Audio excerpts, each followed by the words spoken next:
identifiable. I now ask the Minister to begin our briefing on the social protection aspects of the Council agenda. Thanks, Minister. Thank you, Chair, and I want to wish you well in chairing the committee. I think this is our first opportunity to meet formally here in the committee. The upcoming meeting of the Council of Employment and Social Policy Ministers, EPSCO, is in Luxembourg on the 4th of October, and I want to take this opportunity to brief the committee on my priorities during the forthcoming EU presidency.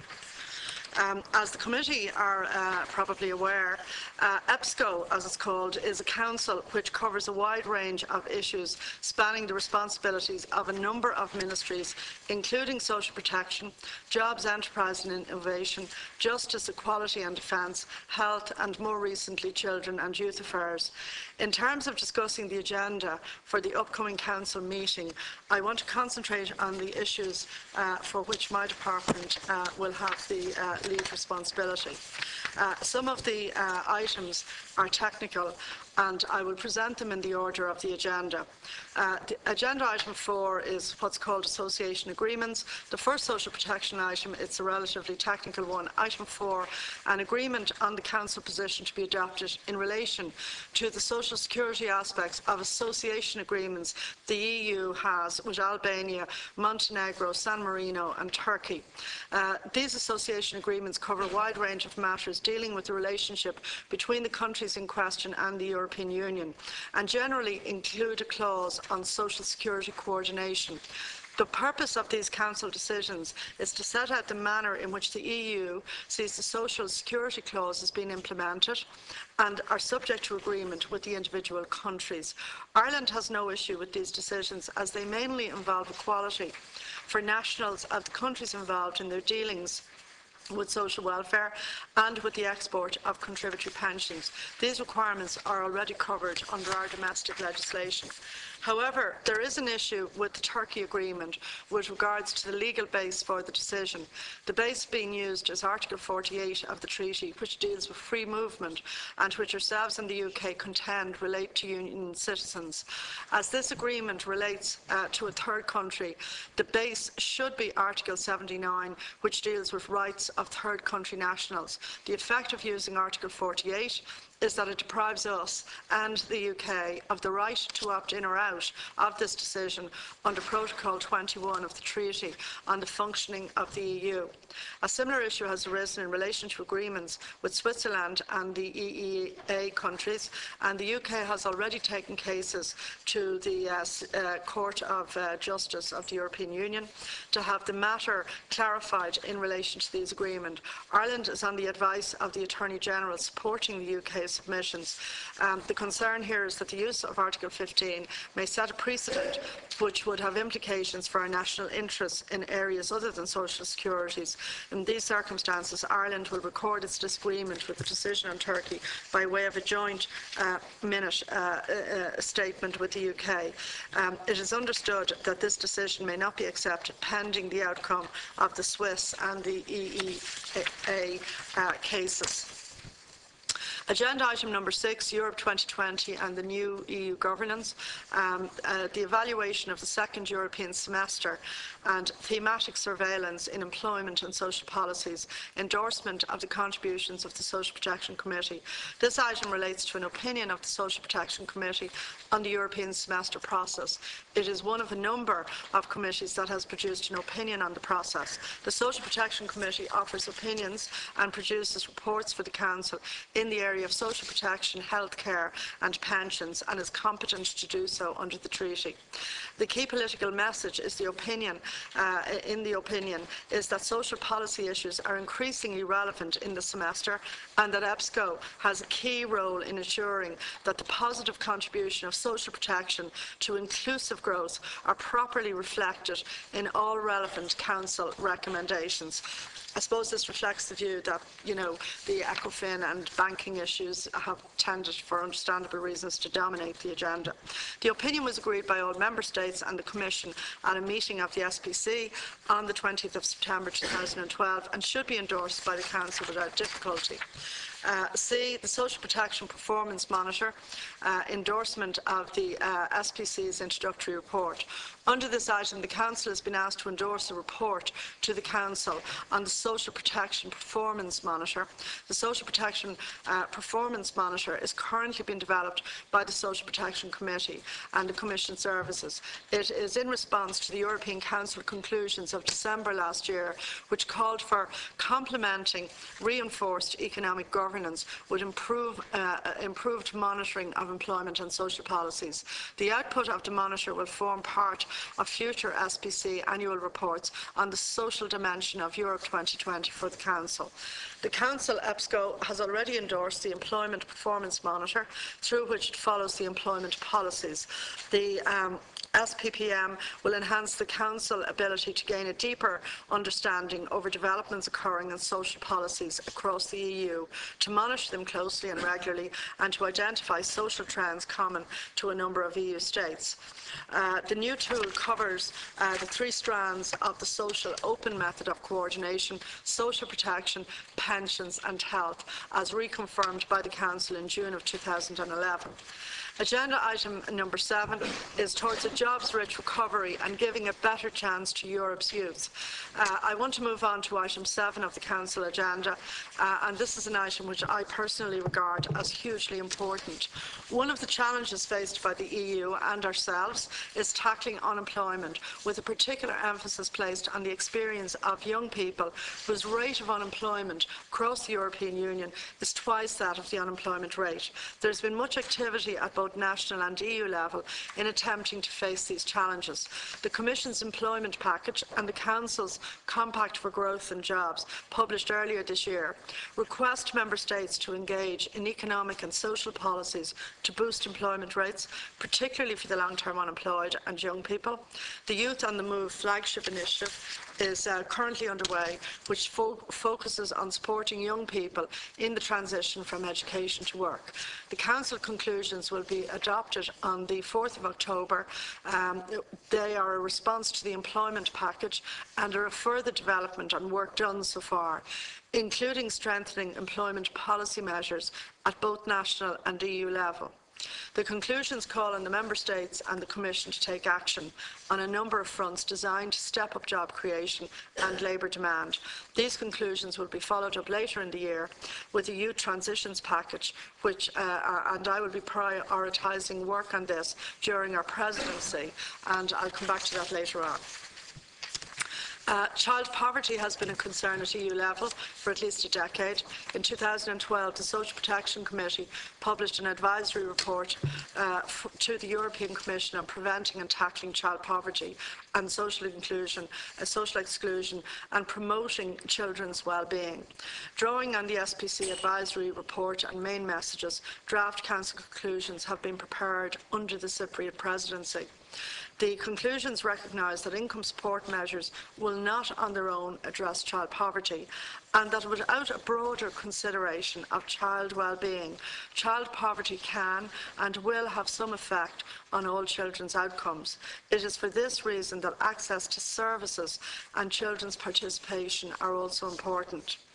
These conclusions invite the Member States, the European Union Commission and the Social Protection Committee, taking account of the specific circumstances in each Member State, to take action along the following lines. Aim to ensure adequate and sustainable investment in child and family supports, mitigating negative impacts on the most vulnerable while maintaining an adequate balance between universal and targeted policies. Incorporate child poverty and social exclusion, as well as child well-being, as key issues in the EU 2020 strategy and the integrated social open method of coordination. Make full use of existing tools to improve the monitoring of and reporting on child poverty, social exclusion and child well-being, as well as the evaluation of policies.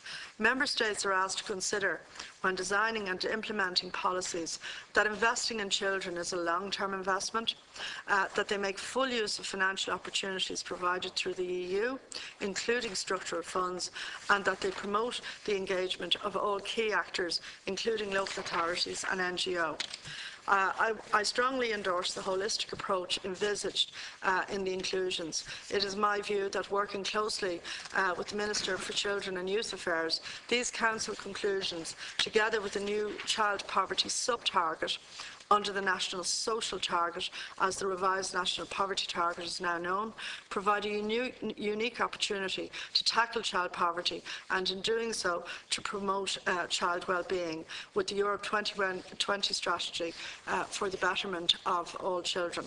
I understand that these conclusions will be followed up by an EU recommendation on child poverty, which will be included in an overall social package which will be published by the EU Commission in March. At this stage, it's not clear what will be contained in that package, but if time allows after publication, it will be my intention, in consultation with the Minister for Children and Youth Affairs, to see what progress we can make in this area during the Irish presidency. In relation to the priorities of the presidency, although my role here is primarily to brief you on the Council, we are rapidly approaching Ireland's presidency of the EU, so I would like to take this opportunity to let you know of my key priorities for social affairs for the presidency. As I've already said, the EU agenda in the social protection area covers a very wide range of issues, including activation and employment, pensions, social security and social inclusion. Tackling unemployment and addressing the social consequences of the crisis effectively. Pursuing reforms to improve employment levels, in particular of young people, and developing, implementing and mainstreaming effective policies to combat poverty and support vulnerable groups are all areas in which the EU is very active in developing policies and actions. Accordingly, it's appropriate that priorities for the Irish presidency should reflect the emphasis the EU places on these important issues. One of the highlights of the presidency will be to bring Ministers of Employment and Social Affairs to Dublin in February of 2013 for an informal ministerial meeting. The general theme for that meeting will be supporting people into employment, with a particular emphasis on youth unemployment. The youth unemployment element will be particularly timely. In December 2012, the EU Commission will publish a youth transitions package. The main element of this will be a proposal for a youth guarantee, aiming to ensure targeted young people are either working or in an appropriate training work experience within a specified time after becoming unemployed. The objective of this proposal is to intensify actions at EU and Member State level aimed at addressing the high level of youth unemployment across Europe.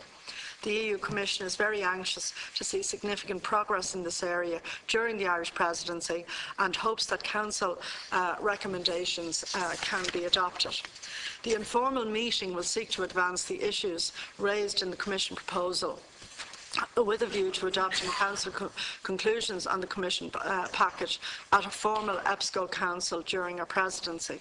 The informal will also include meetings with the social partners and with the social platform at a European level. This informal will be jointly run by my department and the Department of Jobs, Enterprise and Innovation, with input from the Department of Education and Skills. An interdepartmental group of officials is currently working to put together a comprehensive set of policy papers to address the wide range of issues that come under the theme of getting people back to work. Now, other social protections during the Irish presidency, in addition to the Youth Guarantee, it is my intention to make progress on two key legislative measures: the Pensions Portability Directive and a regulation to amend the Social Security Coordination regulations. The Portability Directive proposes minimum requirements for enhancing worker mobility by improving the acquisition and preservation of supplementary pension rights. It's important in the context of increasing worker mobility, in particular mobility within self-employment.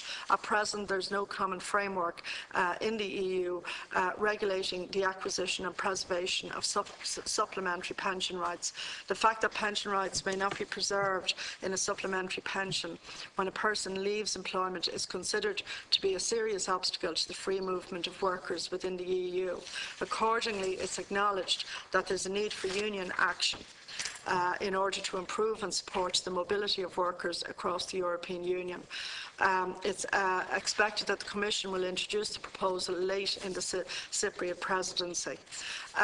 Coordination then of social security systems is seen by the EU as an important element in the measures that are in place to encourage and facilitate the free movement of workers and EU citizens in general.